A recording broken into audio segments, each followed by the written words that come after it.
هيو الحلو هيو الله كريم. Hi, I'm Ashira Ramadan from Jerusalem. My name is Donna Maria Mattas. I live in Gaza. Hi, I'm Ala Khayo from Jerusalem. Hi, I'm Nagham. How are you? Yeah, hi Ashira, how are you? Hi. How are you?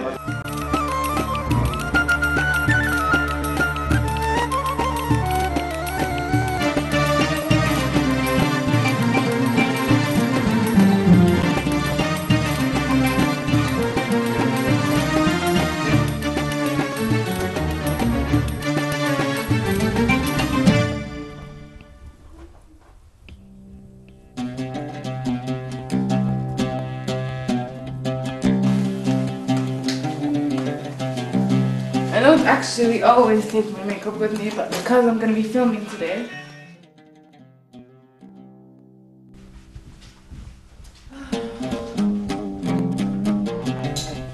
Hi Shosh, good morning. Hi, good morning. Whew, I'm so late. What's up? What are you doing today? I'm supposed to be filming مع Khalil. I need to go. Thank you. If I don't see you, have fun in Beirut. Thank you. Enjoy your time. I will. خذي your keys with you. أزي تعال. أزي استني تعال. أزي you're not going in. أزي.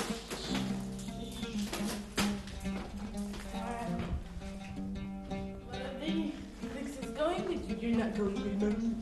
طيب يلا take care. Bye. Yes, you're staying with me, little monkey. You're staying with me. Your mommy's gone.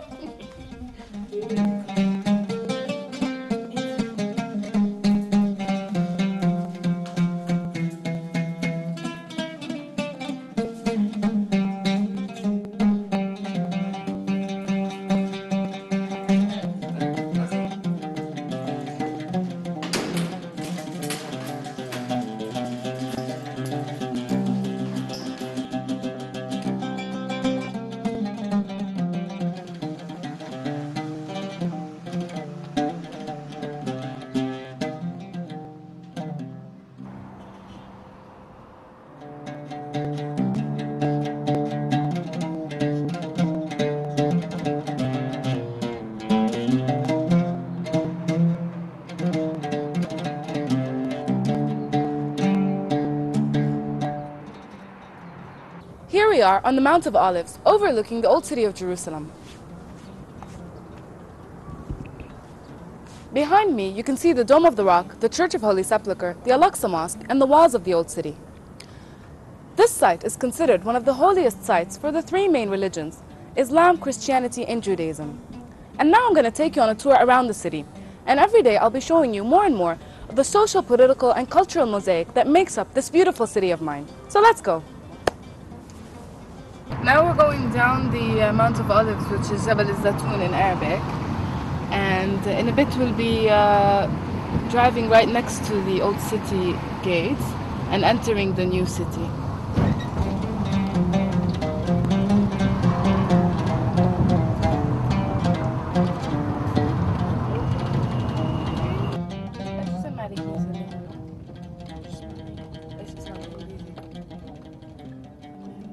Here we are next to the Church of the Gethsemane, also on our way down from Mount of Olives to the Old City. As you can see, pilgrims come from all over the world to Jerusalem for to see its holy sites.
We're now sitting basically on top of Damascus Gate. Beneath me is the gate, and outside you can see the whole area which is surrounding the gate. It's kind of the center of commercial life. On Fridays, which is the Muslim prayer day usually, there's merchants all over this area, and on Saturday people from the north come here and also do their shopping. It's usually filled with little stalls. It's considered the heart of the main entrance to the old city of Jerusalem for the Muslim quarter.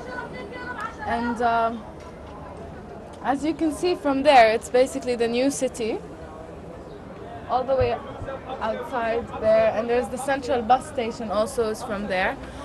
And also this is a very special place for me. I like to come sit here and look at all of the city and also listen to the noises. If you just listen, you can hear all of the merchants from down screaming for vegetables, fruits, clothes, everything, and you can hear the traffic. It's basically a hub for all the noises that the city makes, so it's very nice to sit and reflect and just listen to the old city of Jerusalem. Now we're going to go down to Tariq al-Wad, it's called, and we're going to meet my cameraman because we might have to do some shooting for the television.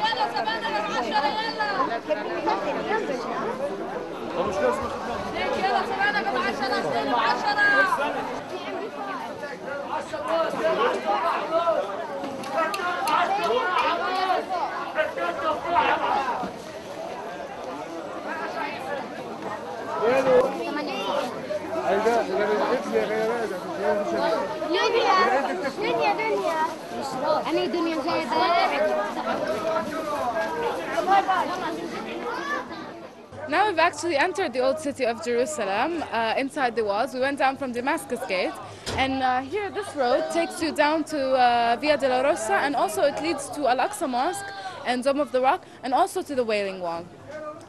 So if you want, I can take you down there. So let's go.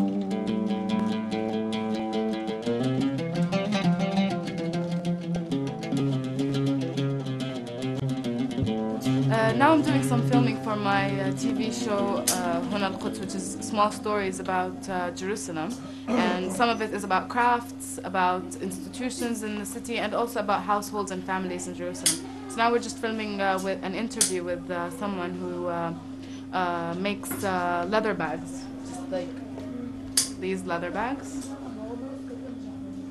which are sold in shops.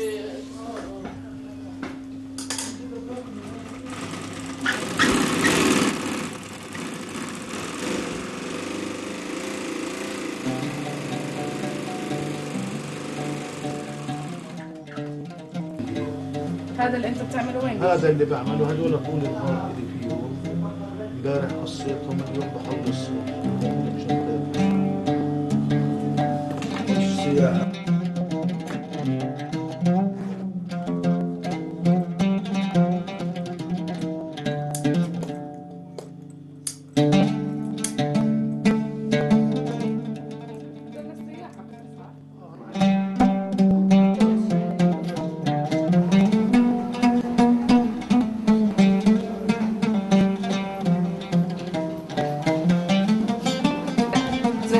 اللي بيعمل هاي الشناعات الحلوة.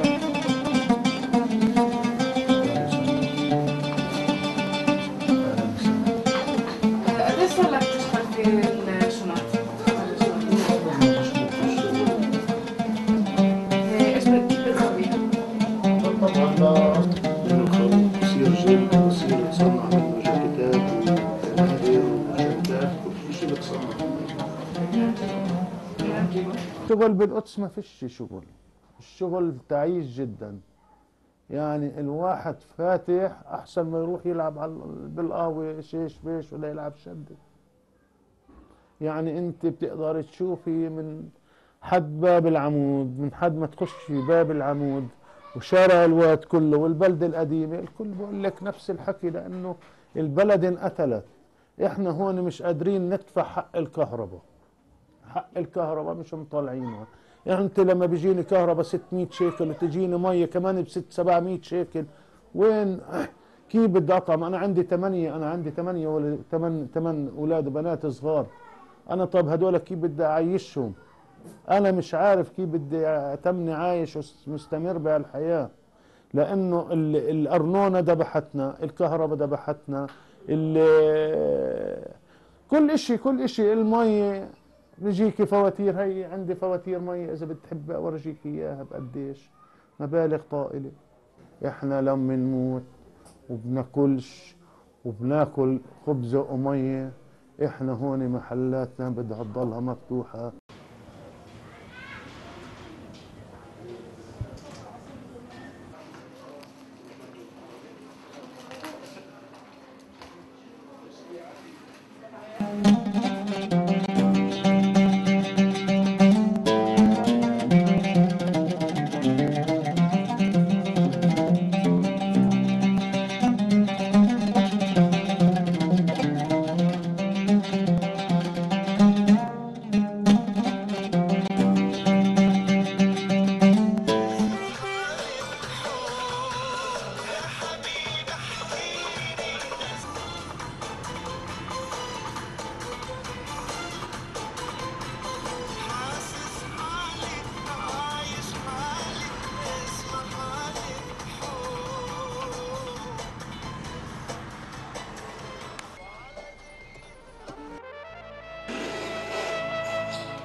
So now we're back at my office where I'm going to look at the footage that we just filmed in the old city, and I'm going to check what I'm going to send to the Palestine TV in Ramallah so that they can edit it, put it together, and hopefully get it out on time in good quality.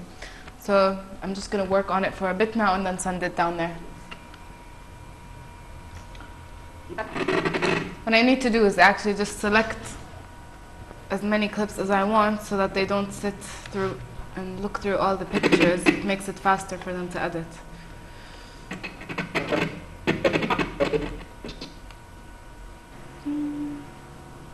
This one's better. Today's Nagham's TV showing, documentary. Nagham is one of my best friends in Gaza, and I haven't seen her in such a long time, but today's viewing of her documentary, and I totally forgot to call her, so I'm just gonna try and call her now. I hope it hadn't started yet and she can speak. Doo-doo-doo.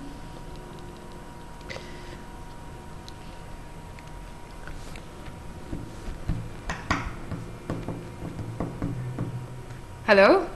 Hi, Nagham. How are you? I'm fine. What about you? Yeah, I'm good. I'm so sorry I didn't call you earlier, but I've just been so busy with the TV program. I'm just editing now. Yeah. Well, I just wanted to wish you good luck. I'm sure you're very, very busy right now with the people and everything. So just wanted to wish you good luck. It's okay. Until now we didn't begin, but after the audience come and I feel the number is complete, we will start, inshallah. Okay, so just take care and hopefully it'll all go well. Okay? Good luck. And I'll call you later to see how it went out. I'm sure it's gonna be fine. Okay, Hariti. Yalla, take care. Good luck. Bye. I hope everything's gonna go well. I'm sure it's gonna be good. She's a very good journalist, so it's gonna be fine. Hey, this is Ashira from Ramallah. She is also a journalist and she is working on her program, TV program. Nice. Yeah, she is making it in Al-Quds town. She called me to see how is the situation and is everything is okay, and I'm telling her, yeah, it's okay.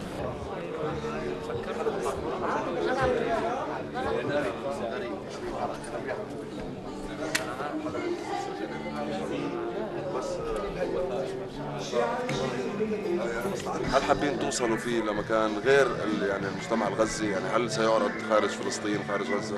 طبعا احنا بنتمنى انه الفيلم ياخذ صدى ويوصل، مش لانه فيلم انعمل عن انا عملته او الشاب اللي معي عمله، لا، للرساله اللي بيحملها الفيلم. الفيلم بيحمل معاناه شعب فلسطيني عايش تحت حصار. احنا هذا اللي بنتمنى انه يوصل للي برا، انهم يشوفوا كيف الشعب عايش. ان شاء الله بنتمنى انه الفيلم الناس تشوفه وتقدر انه احنا اشتغلنا وتعبنا لحتى نوصل رساله للعالم.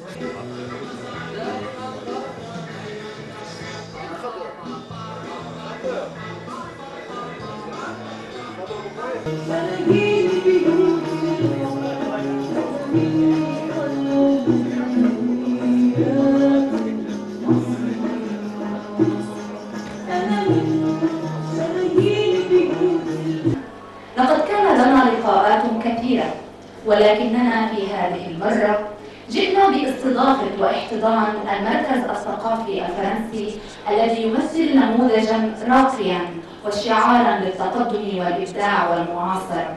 فلسنا الأفضل، ولا نقول أننا قادرين على تغيير معالم الإنتاج الإعلامي، ولن نقل يوما أن أفكارنا هي وحدها صواب، ولكننا نعترف بحقيقة تواضعنا في أعمالنا وأفكارنا. لسنا حياديين، فللحياد لون رمادي، ذلك اللون الذي لا نعرف له أصل من فصل، ولم نتعرف على التطرف والازدراء بعد، ولكن مع ذلك نبصر الطريق جيدا إلى الموضوعية، فنؤمن بالإنسان وحقوق الإنسان، نعشق التلقائية وشاعرية الإحساس المفعم بالعاطفة، ونؤمن بالفن أسلوبا وطريقة في إنتاجنا الإعلامي، في الأفلام الوثائقية وفي الكتابة وحتى الصورة. نجتهد من أجل تحقيق التوازن الدقيق بين حقنا في الحرية والتعبير عن الرأي، وبين مسؤوليتنا فيما يتعلق بالقيم الأخلاقية داخل المجتمع، ونرددها دائما لرعايته هذه الفعالية، ونتمنى لكم مشاهدة طيبة ووقت ممتع، ومرة أخرى شكرا لحضوركم الكريم.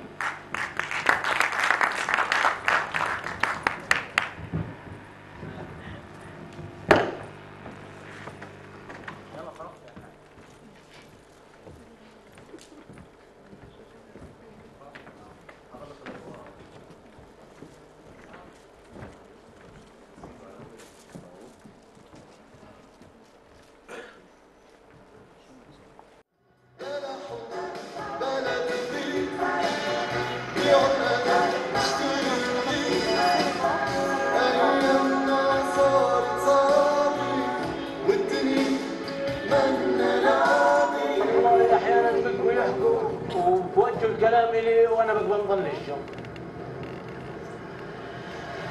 لانه انا شغلتي سواق، فممكن انا قاعد السؤال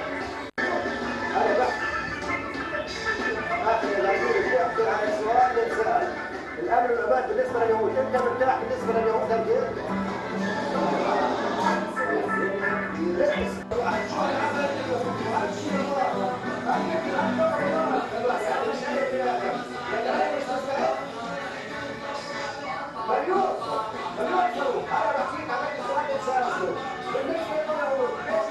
واكون ظاهر المفروض وخلاص. اما انا افكر اعطي احمد الشباب اعطيهم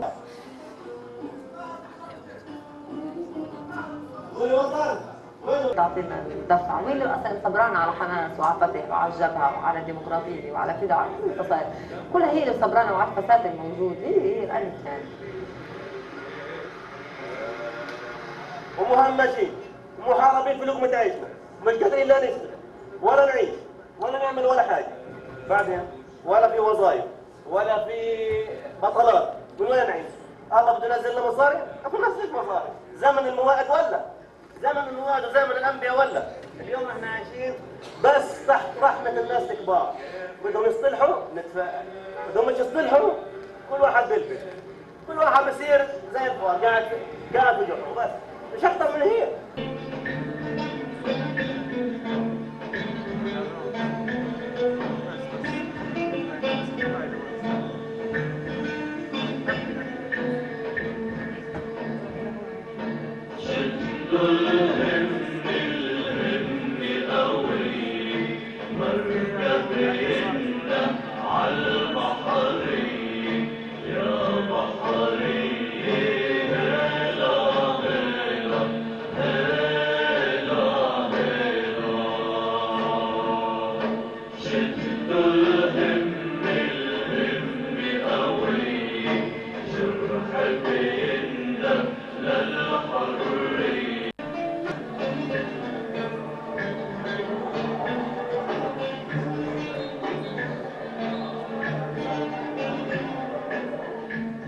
So when they arrived, this was a historical day for us. All the people, proud that a lot of people came here, and the fishermen were ready and very happy to receive these people here in Gaza.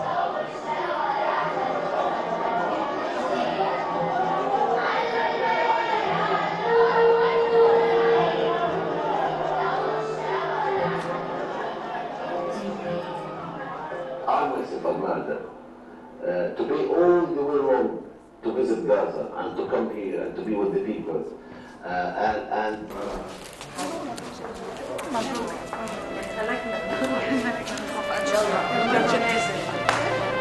See you يوم الأحد هنا؟ لا I don't think. لا بس هو ما بيصورش. لا وين؟ أيوه.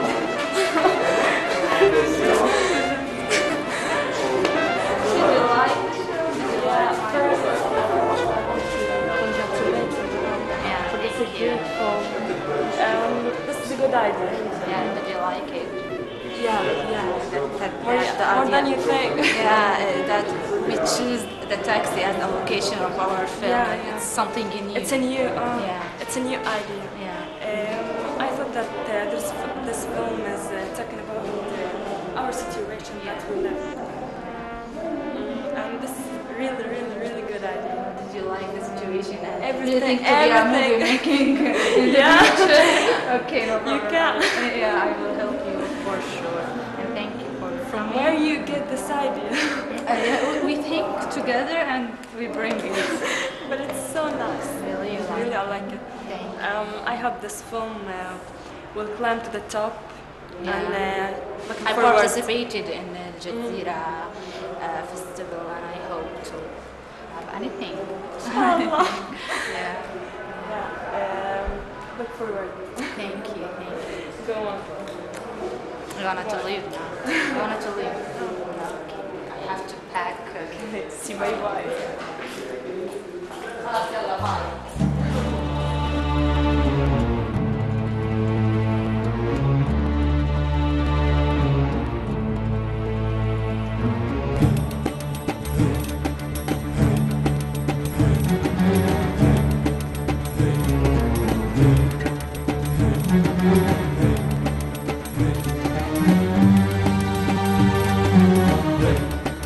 Good.